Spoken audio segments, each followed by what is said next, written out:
तो सबसे बड़ा सूर्य ग्रहण, और जिसको हम आपको बता रहे हैं कि किस तरह से इस सूर्य ग्रहण का प्रभाव भारत पर कम से कम नहीं पड़ने वाला है। और शैलेंद्र पांडे जी ने जैसे आपको बताया कि इसीलिए किसी तरह के जो विशेष ग्रहण के दौरान जो चीजें हम करते हैं वो नहीं करना चाहिए। नंदिता पांडे जी और वानी आर्य जी हमारे साथ जुड़ चुकी हैं। नंदिता जी, देखिए, भारत के लिए तो हमने बहुत ही साफ साफ कह दिया है, ज्योतिषाचार्यों ने बता दिया है कि भारत के लोग चिंतित ना हो, परेशान ना हो, जैसे रोज का जीवन आप जीते हैं आप जिए।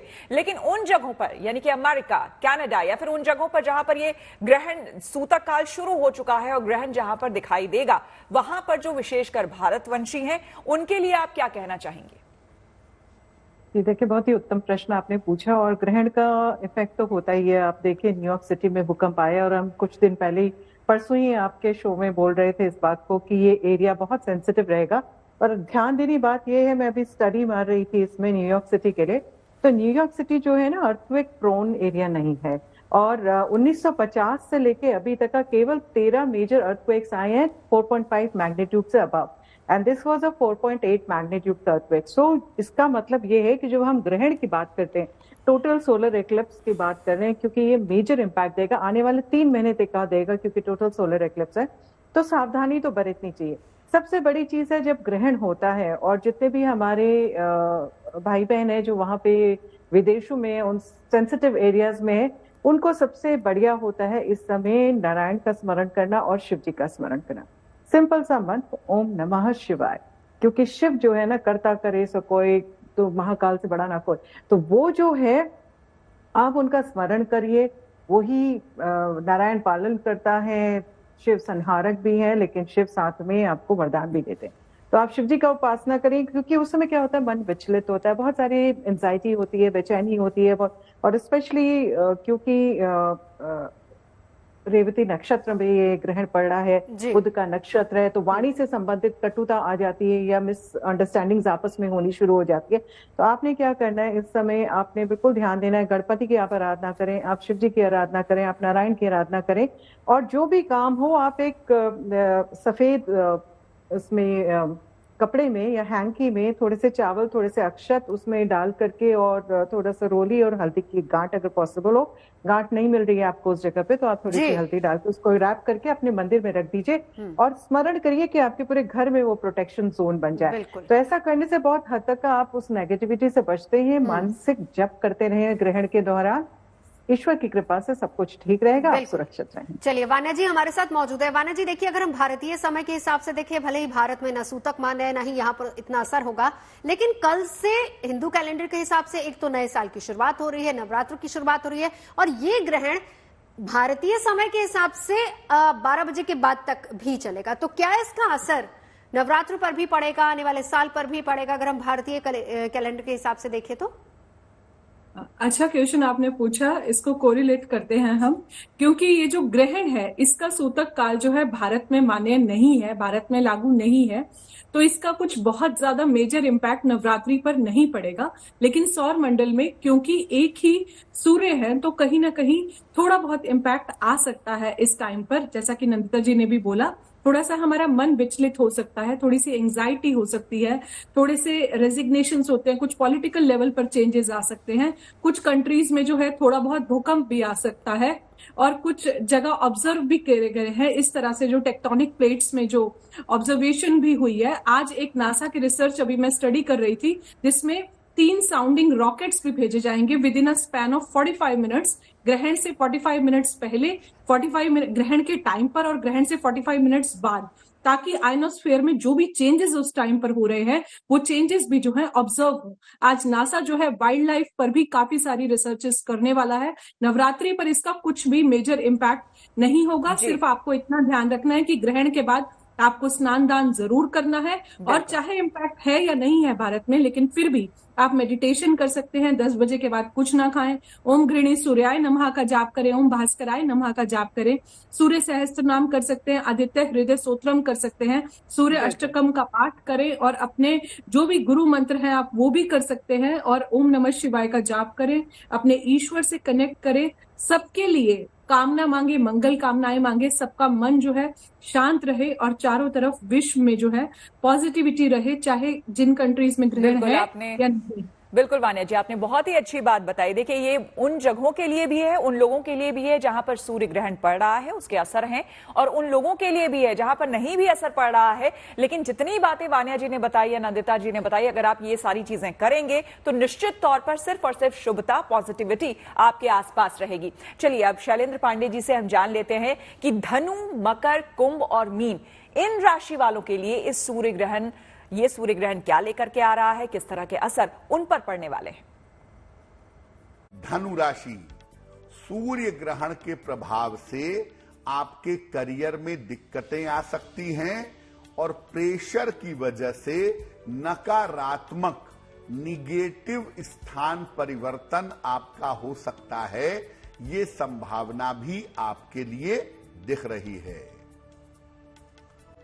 मकर राशि वालों के लिए ग्रहण के परिणाम शुभ हैं, अनुकूल हैं।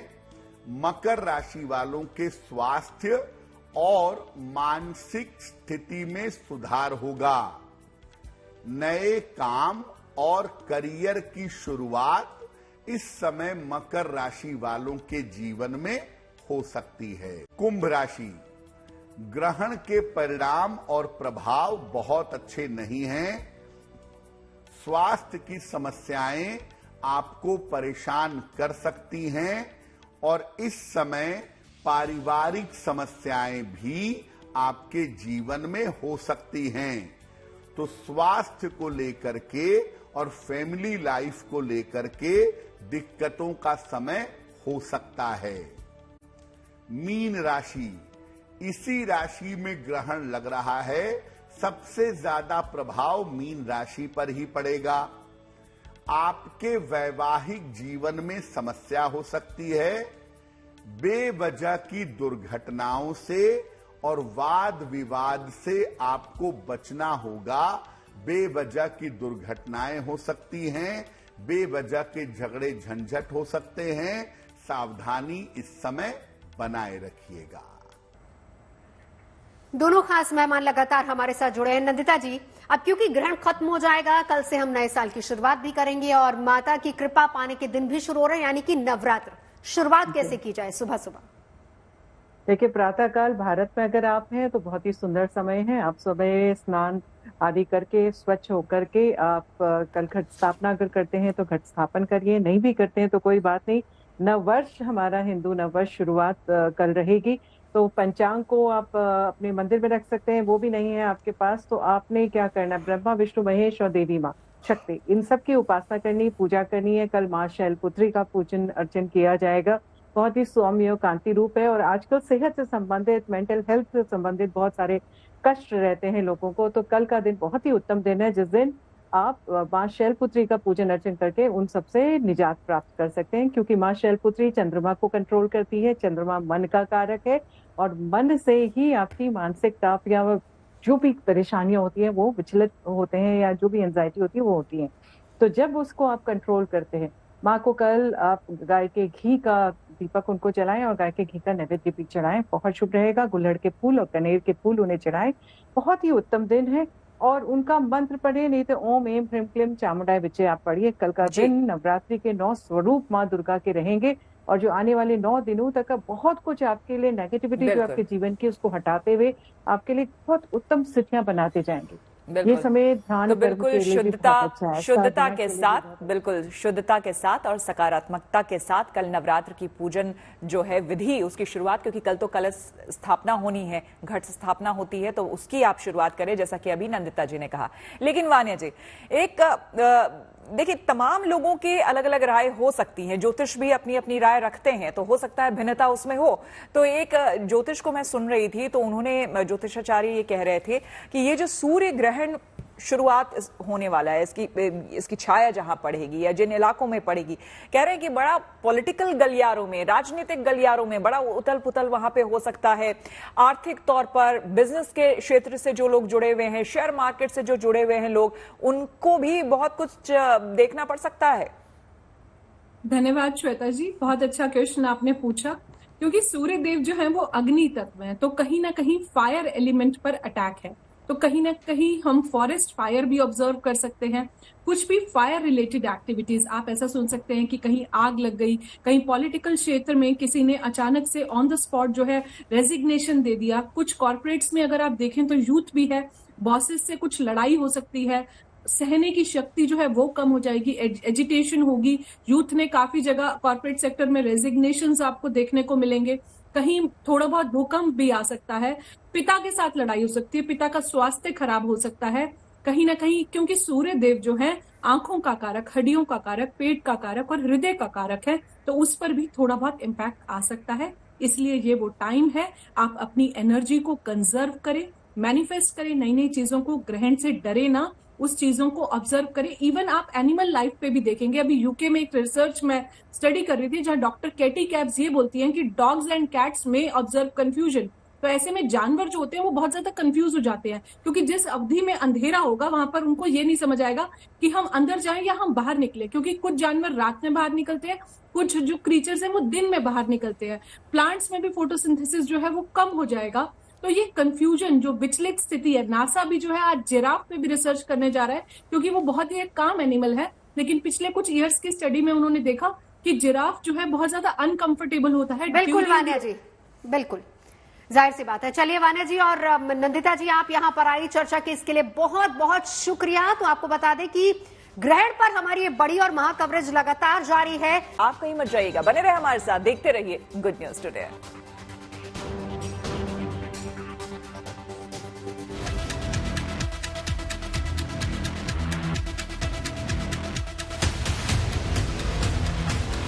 सोमवार अमावस्या का अद्भुत योग,